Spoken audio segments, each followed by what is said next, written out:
Change your thinking, change your life. Using 7 Stoic truths. I used to be trapped, not in a physical prison, but in a mental one I'd built for myself, brick by brick. My mind was a constant battlefield of what-ifs and worst-case scenarios.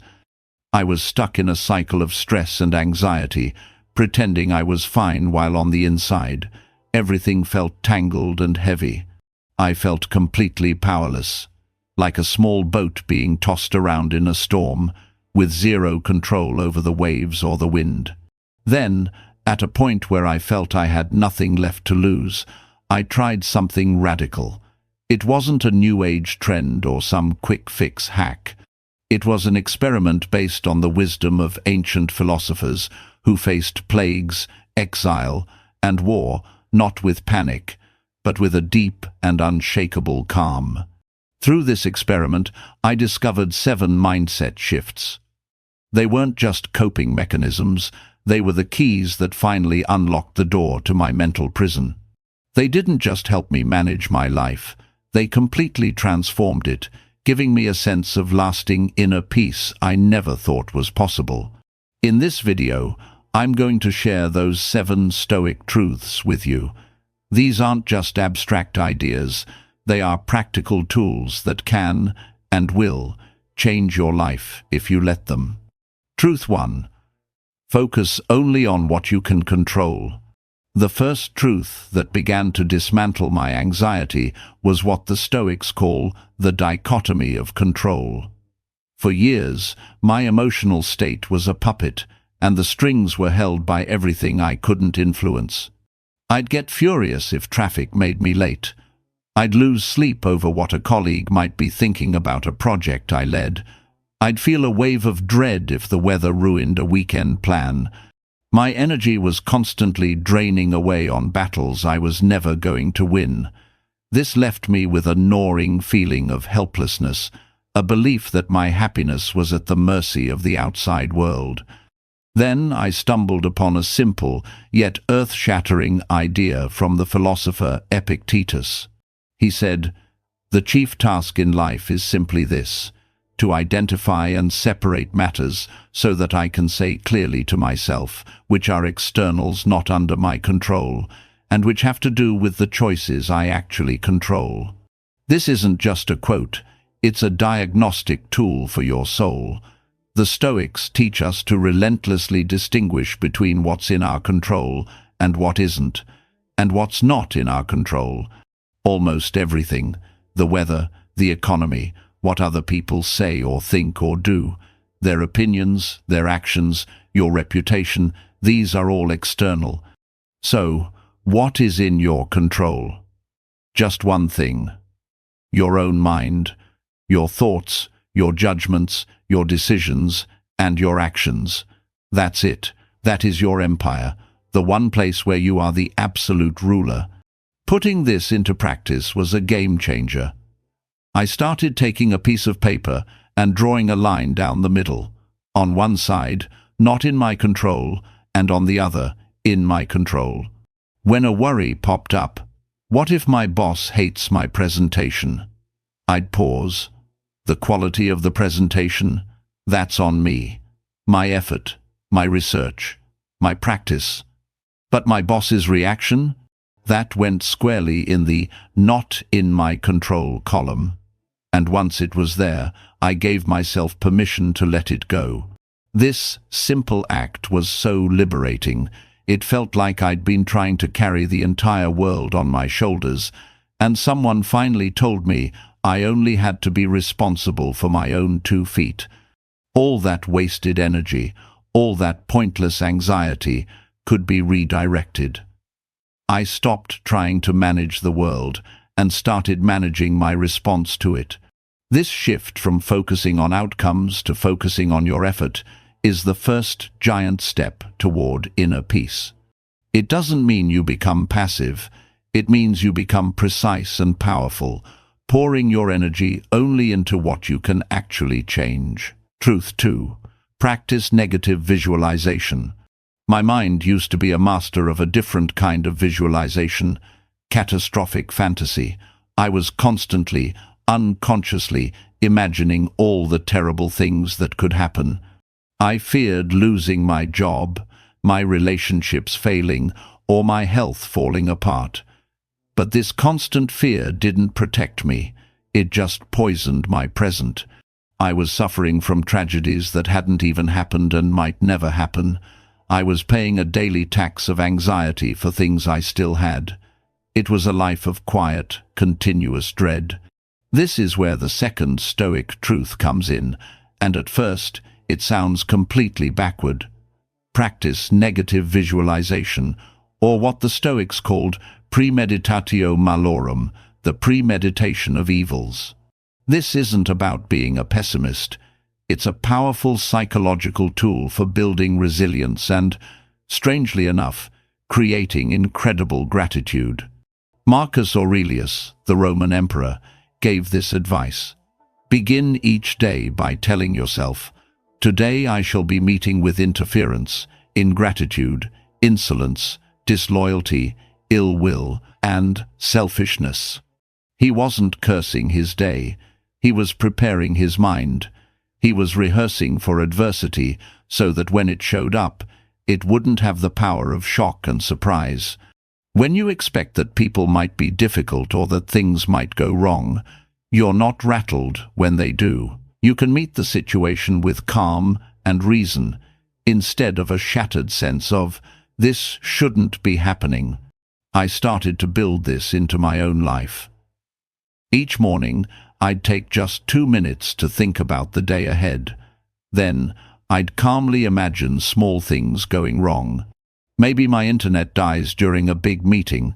Maybe I get a critical email. I would even contemplate bigger losses, imagining for a moment that I no longer had the things I cherished most: my home, my skills, my loved ones. The effect was the exact opposite of what you'd expect. It didn't make me more anxious. It made me less so. By facing these possibilities in a controlled way, I stripped them of their terror.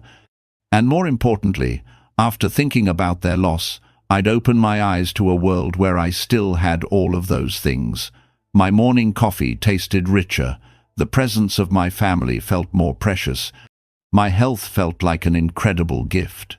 The practice of imagining loss made me deeply grateful for the present. It's an antidote to that curse where we take for granted the wonderful things in our lives. This practice prepares you for hard times while making you appreciate the good times. Truth 3. Embrace impermanence and Amor, Fati. I used to have a white-knuckled grip on life. I desperately wanted the good times to last forever and resisted any kind of change or setback with every fiber of my being. When a great project ended, I felt loss. When a friendship shifted, I felt fear. When a plan I'd carefully made fell apart, I felt deep resentment. This constant fight with reality was a huge source of my suffering. I was in a perpetual argument with the universe, and the universe always wins. The third Stoic truth is what finally set me free. It's a two-part idea: understanding that everything is impermanent, and then practicing Amor Fati, a love of fate.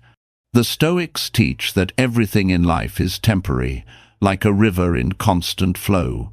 Our bodies, our relationships, our wins, our losses, they all come and go. To fight this is to fight the nature of reality itself. But the Stoics take it a step further than just acceptance. Amor Fati isn't a grim, passive resignation. It's an active, enthusiastic embrace of your fate. It's the practice of treating every single moment, no matter how challenging or painful, as not just acceptable, but as necessary. It's the mindset that says, I don't just put up with this, I choose this, I love this. I remember a time when a major project I had poured my heart into was suddenly cancelled. My first reaction was that familiar wave of anger and bitterness. I felt wronged. This is so unfair, my mind screamed. But then I remembered Amor Fati and decided to try it. I paused, took a breath, and asked a different question. How can this be a good thing? What does this make possible? The shift was incredible. Instead of a dead end, I saw new paths. The cancellation freed up my time to learn a new skill I'd been putting off. It let me connect with colleagues I hadn't worked with before. It taught me a valuable lesson about not tying my self-worth to a single outcome. By choosing to love what happened, I transformed a failure into a vital turning point. When you practice Amor, Fati, you stop judging things as good or bad. They just are. A flight delay is no longer a disaster. It's an unexpected chance to read a book. A rejection is no longer a personal failure. It's a redirection. By embracing whatever comes your way, you become anti-fragile. You don't just survive challenges, you grow stronger because of them. You start to move through life with a sense of trust, knowing that whatever happens, you have the power to meet it, use it, and even love it. We're not even halfway through, and I hope you can already feel how powerful these shifts can be. If this is resonating with you, take a second to subscribe and like this video. It helps get this timeless wisdom out to others who might be trapped in the same cycle I was. Let's continue this journey together. Truth 4. Cultivate mindful presence and stillness. My mind used to be a time traveler, and it was never in the right place.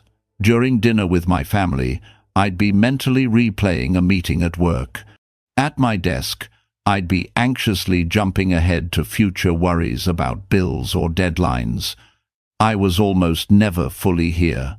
My life was becoming a blur of distracted thoughts, a series of moments I was physically present for, but mentally absent from.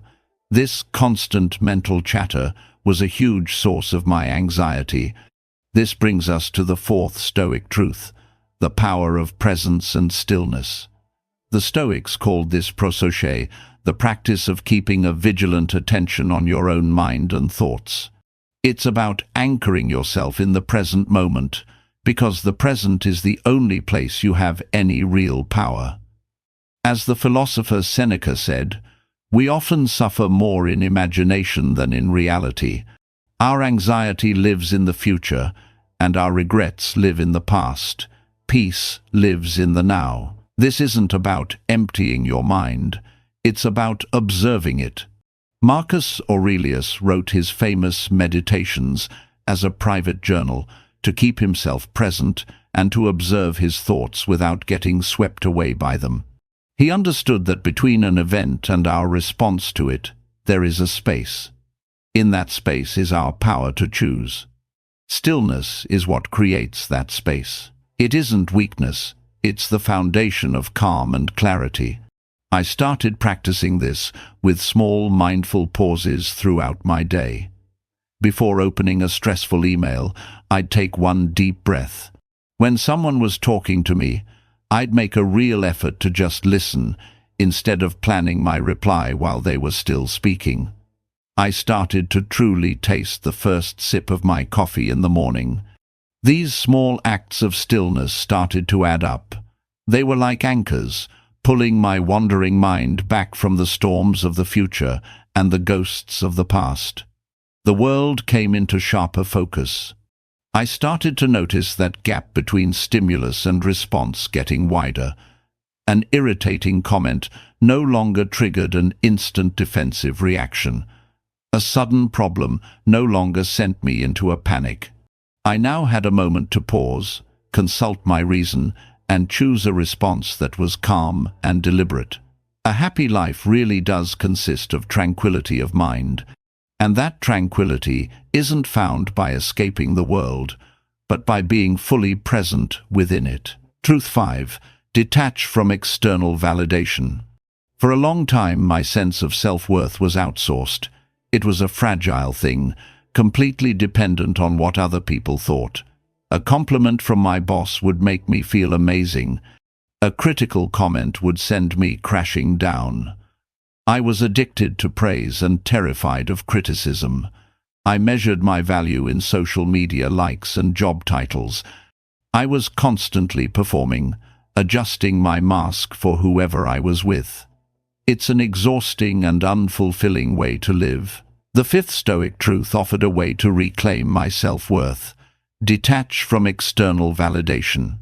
The Stoics taught that seeking approval is a form of self-enslavement because you're placing your happiness in something you can't control, other people's judgments. True self-worth, they argued, comes from only one place: living a life of virtue. It's based on your character and your actions, which are entirely within your control. Epictetus, who was born a slave, knew this better than anyone.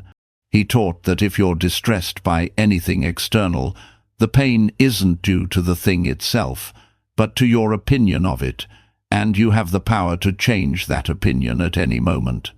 The opinions of others are just noise. They have no power over you unless you give it to them. My journey here began by shifting my scorecard from external to internal. At the end of each day, instead of worrying about whether I had impressed people, I started asking myself different questions. Did I act with kindness today? Did I give my best effort? Did I live up to my own values? And that simple change made all the difference.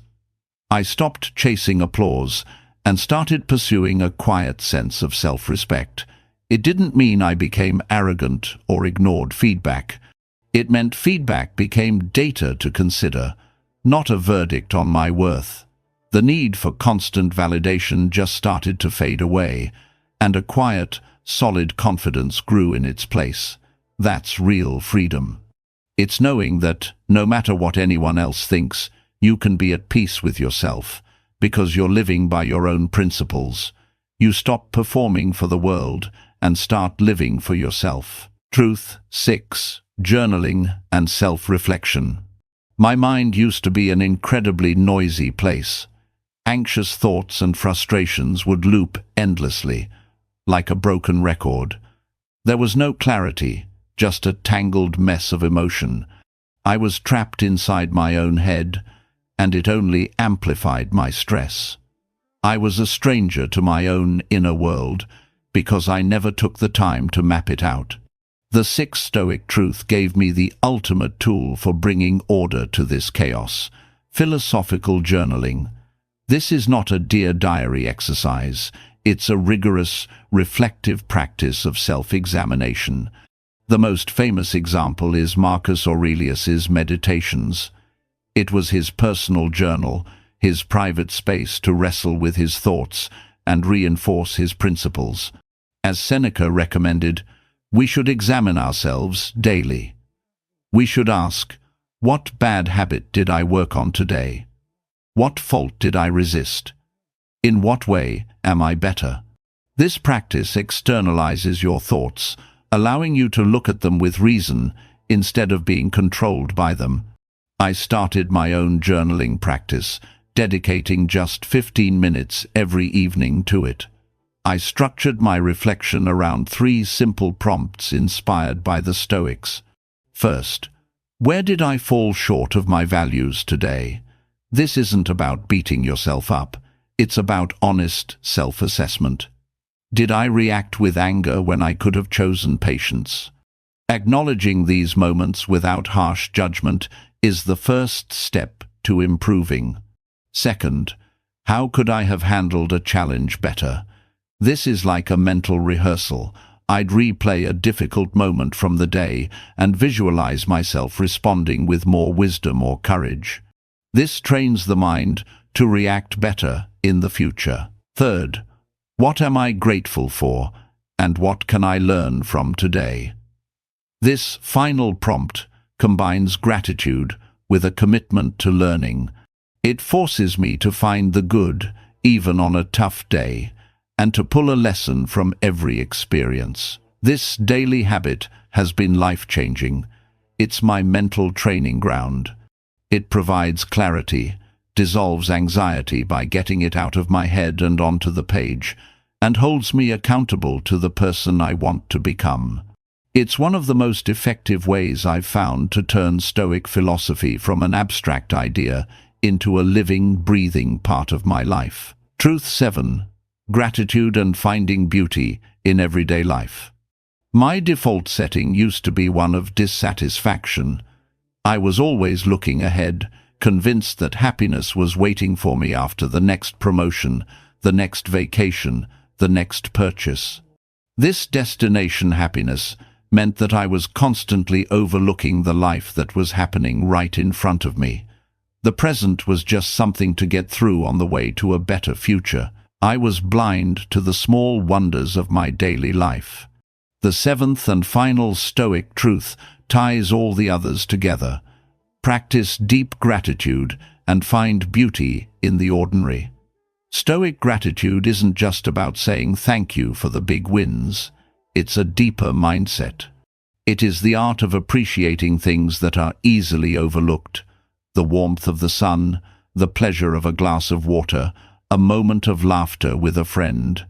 The Stoics knew that our desires are often a source of suffering. We're pained by what we don't have. Gratitude is the perfect antidote. It shifts our focus from what's missing to the abundance that's already here. When you combine this with negative visualization, briefly contemplating the loss of these things, your appreciation for them intensifies 100-fold. I began to actively cultivate this.